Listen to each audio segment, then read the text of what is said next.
Here Comes the Flood is een project dat gaat over water, klimaat en zeespiegelstijging. En het is ook een bewustwordingsmissie. En het vertelt eigenlijk hoe wij in Vlaanderen leven met water. En ja, dit is het decor waar we vandaag fotograferen.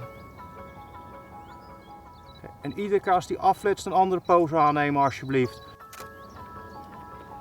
De figuren op de achtergrond symboliseren eigenlijk de verbeelders van Moeder Aarde en de stand van de hand geeft de hoogte aan van het water bij overstroming. Dus het toont eigenlijk het niet zichtbare werk en hoe hoog het water komt in het geval van dijkbreuk bijvoorbeeld.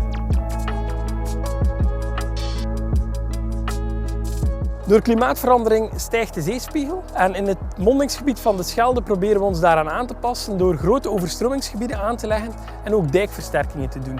Het Sigma-plan is een groot plan om de Zeeschelde, maar ook de bijrivieren te beschermen tegen overstromingen. Maar tegelijkertijd is het ook een plan voor natuur en we proberen de typische vallei- en riviernatuur te herstellen.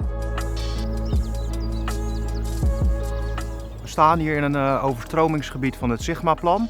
Wat mij heel erg aanspreekt is dat je hier de dynamiek van de situatie ziet. Je ziet dat hier op dit moment een ingreep wordt gedaan. Mens en natuur komt hier samen. Ja, en er moet een vorm voor gevonden worden.